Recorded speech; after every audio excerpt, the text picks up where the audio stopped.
ನಾನು ಸರ್ಕಾರ ಕೂಡ ಹೇಳ್ತೇನೆ, ನೀವು ಶಾಸಕರ ಪರವಾಗಿ ನಿಲ್ಬೇಕು, ಅದು ಹಕ್ಕುಚ್ಯುತಿಗೆ ಹೋಗ್ಲಿ, ಅವ್ರು ಸ್ಟ್ರಿಕ್ಟ್ ಆಕ್ಷನ್. ಪಾಟೀಲ್ರ ಒಂದು ನಿಮಿಷ ಸನ್ಮಾನ್ಯ ಅಧ್ಯಕ್ಷರೇ, ತಾವು ಒಂದೇ ನಿಮಿಷ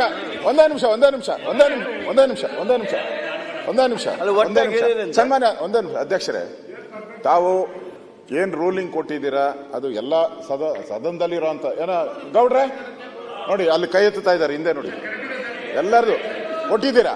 ನಾನು ನಮ್ಮ ಗೌರವಾನ್ವಿತ ಲಾ ಮಿನಿಸ್ಟ್ರಿಗೆ ಹೇಳುವಂಥದ್ದು, ಅವ್ರವ್ರಿಗಾದಂಥ ನೋವು. ಈಗ ನಂದೇ ಒಂದು ಮರ್ಯಾದೆ ಇರ್ತದೆ ಎಚ್ ಕೆ ಪಾಟೀಲ್ರೆ, ನೀವು ನಿಮ್ಮ ಏರಿಯಾಗೆ ಹೋದಾಗ ನಿಮ್ದೇ ಒಂದು ಗೌರವ ಇರ್ತದೆ. ಗೌರವ ಹೋದ್ಮೇಲೆ ಮನುಷ್ಯ ಬದುಕಿದ್ರೆ ಏನು ಹೋದ್ರೆ ಏನು, ಗೌರವಕ್ಕೋಸ್ಕರ ಎಲ್ಲ ಬದುಕೋದು ನಾವು. ಇವತ್ತು ಅವ್ರಿಗೆ ನೀವು ಆಪರ್ಚುನಿಟಿ ಕೊಡು ಅಂತಿರಲ್ಲ, ಅವರು ಇದು ಕಮಿಟಿಯಲ್ಲಿ ಆಪರ್ಚುನಿಟಿ ಕೊಟ್ಟೇ ಕೊಡ್ತಾರೆ, ನೋಟಿಸ್ ಕೊಡ್ತಾರೆ, ಬರಬೇಕು, ಅವರು ಎಕ್ಸ್ಪ್ಲೈನ್ ಮಾಡಬೇಕು.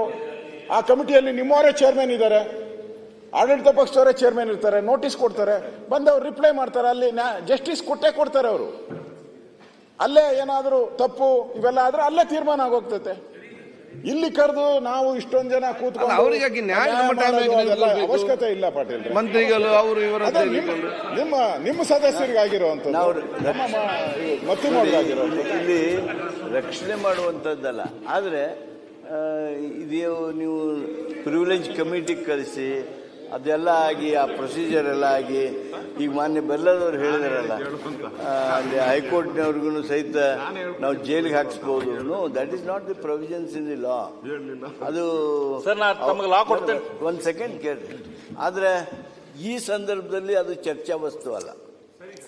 ಯಾಕಂದ್ರೆ ಇದು ಶಾಸಕರ ಗೌರವದ ಪ್ರಶ್ನೆ ಬಗ್ಗೆ ಚರ್ಚೆ ಮಾಡುವಾಗ ನೀವು ಹೇಳಿದ್ದು ಸರಿ ಇರಲಿ ತಪ್ಪಿರಲಿ, ನೀವು ಹೇಳಿರ್ತಕ್ಕಂಥ ಮಾತನ್ನು ನಾನು ಬೆಂಬಲಿಸಬೇಕಾಗತ್ತೆ ಒಬ್ಬ ಶಾಸಕನಾಗಿ.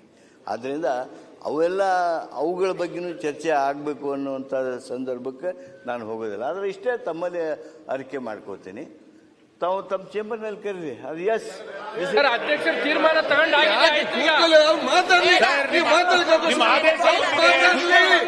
ಇಡೀ ಸದನ ನಿಮ್ಮ ಆದೇಶ ಎರಡೂ ಪ್ರಕರಣ ಹಕ್ಕುಚ್ಯುತಿ ಕೊಟ್ಟಿದ್ದೀರಿ, ನಾವು ಅದನ್ನು ಸ್ವಾಗತಿಸ್ತೇವೆ. ರಾಮಮೂರ್ತಿ ಅವರು ಯಾಕೆ ಮಾತಾಡ್ತೀವಿ ನೀವೆಲ್ಲ? This is the subject to be referred to privilege committee ಅಂತೇಳಿ ನೀವು ನಿರ್ಣಯಕ್ಕೆ ಬಂದ್ರೆ ಅಂದ್ರೆ ನಮ್ದೇನ್ ತಕರಾರಿಲ್ಲ, ನೀವು ನಿರ್ಣಯಿಸು. ಅದಕ್ಕೆ ತಮ್ಮ ನಿರ್ಣಯವನ್ನ ಪುನರ್ ಪರಿಶೀಲನೆ ಮಾಡಬೇಕು ಅಂತ ಹೇಳಿ ನಾನು ತಮ್ಮಲ್ಲಿ ನೀವೇ ಬೇಡ. ಈಗ ನೋಡ್ರಿ, ಅಲ್ಲಿ ಮತ್ತಿ ಮಾಡೋರ್ ಮೇಲೆ ಅವ್ರ ಶಾಸಕ ಕೊರಳಿಗೆ ಹಾಕಿದಾನ, ಅಲ್ಲಿ ಕೆಲಸ ಹೆಂಗ್ ಮಾಡ್ಬೇಕು? ಚರ್ಚೆ ಬೇಡ, ಟ್ರಾನ್ಸ್ಫರ್ ಮಾಡ್ರಿ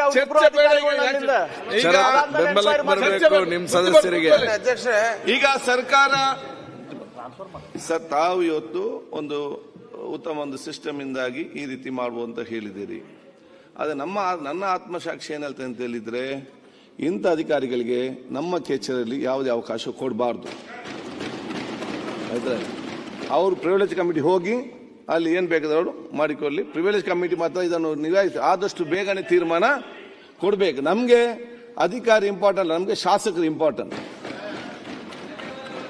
ಇದರಲ್ಲಿ ಅವರ ಕೆಲಸ ಕಾರ್ಯಗಳ ಬಗ್ಗೆ ನಮ್ಗೆ ಗೊತ್ತಿಲ್ಲ, ಅದು ಅವ್ರು ಹೇಳಿ ಸತ್ಯ ಇರ್ಬೋದು, ಅಲ್ಲಿ ವಿಚಾರ ಇರ್ಬೋದು, ಆನೆಸ್ಟ್ ಇರ್ಬೋದು. ಅದು ಶಾಸಕ ಅಗೌರವ ತೋರಿಸುವಂಥದ್ದು, ಕರೆದಾಗ ಮಾತಲ್ಲಿ ಕೂತ್ಕೊಂಡು ಯೋಗ್ಯ ಮಿನಿಸ್ಟರ್ಗಳು ತಾವೊಂದು ಶಾಸಕ ಕರೆದ ಎಲ್ಲಿಗೋ ಕಾದು ಕೂತ್ಕೊಂಡು ನಿಮ್ಮ ಸಮಯ ಬಿಟ್ಟು ಬಂದು ಕೂತ್ಕೊಂಡು ಅದು ಅರ್ಧ ಗಂಟೆ ನೀವು 10 ನಿಮಿಷ ಮಾತಾಡಿ ಶಾಸಕರ ಜೊತೆ ಎಲ್ಲಿದ್ರು ಕೂಡ ಮಾತಾಡಿಕೊಂಡು ಹೋಗ್ತೀರಿ. ಅಧಿಕಾರಿಗಳೇನಿದು problem? You are the government, they are the government servants.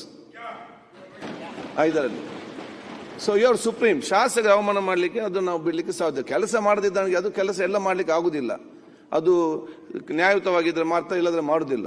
ಆದ್ರೆ ಇಷ್ಟೆಲ್ಲ ಕಲಿತು ಶಾಸಕರು ಕರೆದಾಗ ಒಂದು ಮಾತಾಡೋದು ಸೌಜನ್ಯ ಕೂಡ ಇಲ್ಲ ಅಂತ ಹೇಳಿದ್ರೆ ಅವಮಾನ ಮಾಡಿದನ್ನು ನಾವು ಸಹಿಸಲಿಕ್ಕೆ ಸಾಧ್ಯವಿಲ್ಲ. ಅದಕ್ಕಾಗಿ ಪ್ರಿವಿಲೇಜ್ ಕಮಿಟಿಗೆ ಹೋಗ್ಲಿ ಮತ್ತು ಅದನ್ನು ಏನ್ ಬೇಕಾದ್ರೆ ಅಲ್ಲಿ ಶಿಕ್ಷೆ ಆಗ್ಲಿ ಅಂತ